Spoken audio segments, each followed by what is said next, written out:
I think what you're going to see, especially in the next 5 years, as more and more kids who are higher functioning are continuing to be mainstreamed, you're going to see them more often than not become contentious, because as the school systems can't educate them and they're not able to do the services because of the influx, and you're already starting to see that.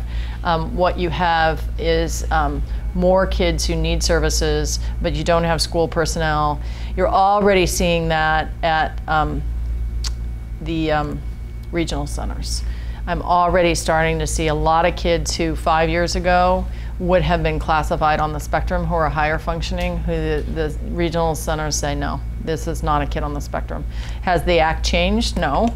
But unfortunately, with limited resources, what you start to see is the diagnostic classifications, the boundaries of those start to change. Is that consistent? You're shaking your head up and down. Is that consistent with what you're seeing? Everybody else seeing that in their practices? I'm certainly seeing that at the regional center here. The higher functioning kids just aren't able to get many services. And those are the sad thing about that for me is those are the kids, what are we showing? That do really well with services. And so if you have a child of parents with limited financial means, it's trying to find them services or whatever services they can get. And that becomes a really hard job. So just some general tips as you think about individual education plans. Clear and specific goals that match the evaluation. I was trained at a school of education, okay? I sat there with school psychologists when I was in my training. I think school personnel have a lot to teach me. I go to IEPs, even if it's not compensated, because, and again, I need to pay my bills like everybody else, but I build that into the evaluation if at all possible, even if it's just by phone. Because if I can, first of all, I try to write a report that's pretty user-friendly. So if you look at the end of my reports, it has the issue, so it will say social skills. The IEP should contain the following 5 goals with these recommendations. That should be integrated with the school's curriculum. Again, so I'm not trying to impose my will upon the school, but they're looking for me to understand the deficits. A lot of times I'll get on the phone and write, or they'll give me, the other thing I'll do is if I'm really interested in saving time because the evaluation took a lot and I'm running out of time, running out of money, the parents are, I'll say, you guys draft an IEP, send it to me for review.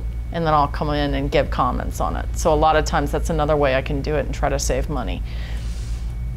Social skills must be broken down and measurable in some way. We talked about working collaboratively. Should you have the child present? I don't. If at all possible, until they get into high school, when they're going to have to learn to advocate for themselves in college, I tend to not have them in the room. Why? I think the impact on self-esteem is so profound for these kids that more often than not, it does more harm than good. To do an IEP right, you have to really focus on deficits. I'm not always focusing on positive skills. And so to have a child in the room and have to talk with them about that in a clinical way is not necessarily a positive thing. Different issue when they get into high school. When they get into high school, I tend to have these kids in the room because they have to start learning to advocate for themselves and what to ask for, things like extended time or when they're not going to do well. I tend to have them in the room and we have a different sort of discussion then. Especially as you're preparing them for college where they're Absolutely. going to be on their, I mean, not totally on their own. A lot of them go to like city college next to parents Yeah. and whatnot, but still. They've got to advocate for themselves in the classroom. Yeah. And if they don't learn the language or how to do that, then I feel like I haven't done my job. So I definitely have in the room when I'm older. But younger kids, I've had parents really sort of try to insist on it, and I try to guard against it. I don't think it's helpful.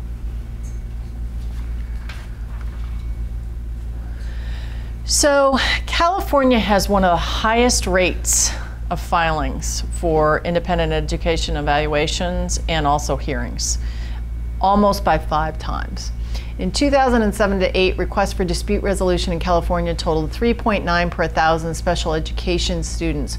Almost all cases filed in California request both mediation and due process. So California is one of those states where you can request both.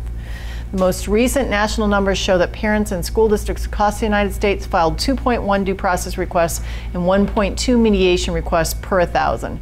So their request rates are among the highest in the country. These are the disability categories. Again, these are data from 2007 to 2008. The reason people filed various complaints Discipline was 68, private services 185, procedural mental health services 208. So this is a breakdown of the types of cases and the percents of totals. I think it's really interesting. Autistic-like behaviors, 827. Placement, total issues 1612. But look at autism. Autism is popping up there, big one. Most prevalent. These are data, the most recent data I could find as of the other day, which was 2007, 2008. Couple important facts. One of the reasons I tell parents not to go to due process, only one of my cases have gone to full due process, and after the first day of hearings, it's settled, and that was on the East Coast. Districts prevail over 90% of the time in due process hearings. So parents go through a lot of time and expense and most often don't win. I did a due process hearing actually last year here where the parents were arguing for one diagnosis very strongly. I didn't agree with the parents and I didn't agree with the school. The school contracted with me privately to do my own independent education evaluation. I came out in the middle and they actually stopped the due process. We looked at my evaluation again and we were able to settle. But for the most part, school districts, the stats are that school districts win 90% of the time. So just going in, that doesn't mean parents don't ever win, but the chances are against you. There are pilot programs in some districts for alternative dispute resolution. Mediation will often take the evaluation and it's much better settled. And again, I can give you more detailed breakdowns on that. But in mediation, you're taking an evaluation and trying to come up where the family and the school agree without going through a due process hearing, which usually lasts between 5 or 6 days, 5 or 6 witnesses apiece, usually combating psychologists. And it's an incredibly stressful process. And in most times, what has happened at that point is that the breakdown in communication between schools and the families has become so severe that the process takes on a life of its own. So one of the reasons I typically get involved, and most of mine don't go to due process, is I try to bring parents, and it's sort of like not really mediation, but from the very beginning. So I start working with parents from day one, trying to manage their expectations. Because part of the issue I find is that school districts, because they have no money, they're sort of in an entrenchment mode necessarily for survival. And parents sometimes don't have realistic expectations of what a school system can do. And that's the part of your job, I think, ongoing. And if you can contract to do this in a private practice and sort of set yourself up with that situation with parents, try to go to the IEPs and try to manage that situation early on and let teachers know that you want their opinions and you care about their opinions, and it tends to go differently. Where I've seen things go really south is that parents and teachers don't communicate, or they do an observation and don't tell the family, and things start going south, and then it's really hard to rein them back in. And I think it's becoming more and more commonplace because nobody can afford to pay for these services. Now I'm hoping the financial impact of this insurance legislation will help that, but more and more parents and the regional centers, parents are really searching, and so people are at loggerheads, and so this has really helped. So facts about that. So independent educational evaluations. Federal regulations require that parents and school personnel act as equal participants in the development of a child's IEP. And the parents participate in the IEP process, and it has to be meaningful. Fed regs say you have to inform parents that they have a right to an independent educational evaluation. That gets triggered whenever a parent disagrees with an evaluation a school system does. Okay? There are other conditions enumerated in the statute, and anybody wants that detail, I'll go back. But the main thing you need to know when guiding parents is if a school system does an evaluation and the parents disagree, they have the right. Now, the next issue becomes is who does the independent educational evaluation. So I had a parent lobby to get me on middle part of the state. Parent wanted me. So parent advocated to get me on the list, so they had to consider my evaluation. Doesn't mean they have to do what's in my evaluation. They just have to consider it. Okay? Important distinguishing factor. So if you are a psychologist and a parent comes to you and says, I want an independent educational evaluation. If they want the school system to pay for it, I would not do it up front. I would say, make sure I'm on the list. Let's talk to the school district, get in touch with the school district, get a release, and start negotiating that right away. And just how much of a right does the school have to say, we don't want you going to this person, we only contract with this one person? They can tell you whether they'll contract with you or not, but usually I've never had a school district turn me down. Usually that's based on qualifications. If you've never done an autism assessment and the question is autism, they can turn you down and say, no, we're not going to pay. We're going to pay for somebody to do an independent education evaluation who has the characteristics. But typically they don't mess with this one. Typically they do an independent educational evaluation unless you really don't have the characteristics or the qualifications. Typically you're going to get qualified and you would have no problem. And what about fees? In terms of how much? Like if one person charges $4,000, one person's $2,000? It shouldn't be a factor, but certainly school districts have told me the maximum we pay is this amount, and then parents can make a choice whether they want to pay or not. I have a certain fee. I tend to charge for a full neuropsych battery $3,000 if I'm going to go to an IEE. And so I say to them, I may, if it's a parents of limited means and they're not going to get access without it, I'll slide. Yeah. I'm just so about access that I slide. And I'll say, okay, are there ways I can reduce this and still do a really good job and address the questions? So I might do the IEE by phone, so I don't have to drive 2 hours each way. So I do things like that. But yeah, I mean, that's, school districts, I've not had a problem. I've gotten paid as much as $3,000 by school districts around this area. And you guys need to charge for your time and use it wisely. I start to figure out ways, so I have the parents fill out the history form before they come in.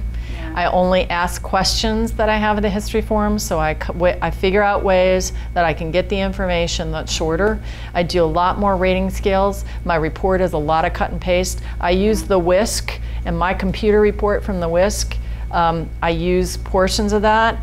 I summarize. I don't give every test score. I do a testing sheet if they need the data, but for the most part, they don't need the raw scores and all that other stuff, so I don't spend time reporting that. I focus on one-page summary. These are the strengths, these are the deficits, and these are the interventions, and this is why. And so I spend my time focused on that report and turning that report into the interventions. That's the difference between the Cadillac and the Volkswagen on a report, and sort of an 800 eval versus the 4,000, 5,000. And I'm also there. Having said that, you know, I have a family on the East Coast who's never had the ability to pay me a dime, and 10 years later, I'm still their therapist and always will be their therapist. Again, I go back to the Jim Leckman quote, Dr. Forrest, what kind of doctor are you going to be? The one that affords, you know, the one that's dependent on insurance and reimbursement, or this is the type. Having to set good boundaries. I mean, and that's the hardest, let's face it. I don't have to tell you guys that. And especially with some of these kids and with the foster kids and with the active attachment disorders, I find I struggle all the time with trying to make a living / trying to do right by my patients and getting reimbursed for my services. I'm really hopeful about this new autism legislation because, quite frankly, I think the therapeutic side is that's gonna take part of it. It still doesn't help us value assessment, which I think is really important for getting good diagnosis. IEP. In most situations where we left off is that an IEE is going to be paid for.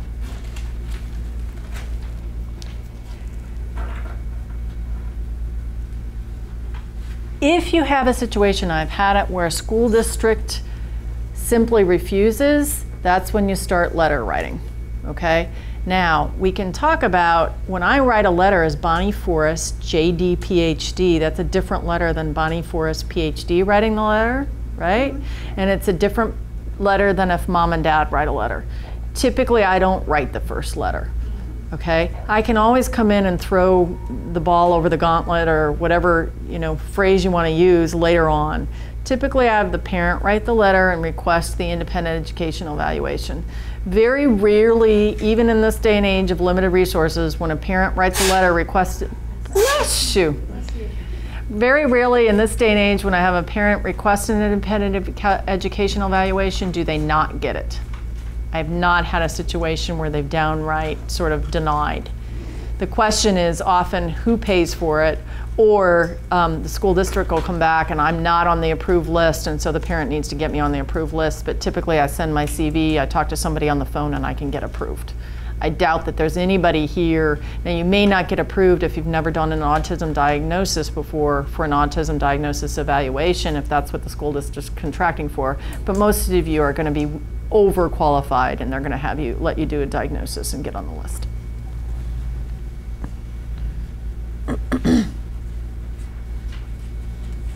One other alternative to filing a due process is there's a procedure, and again, if people want this, I can send you the chart.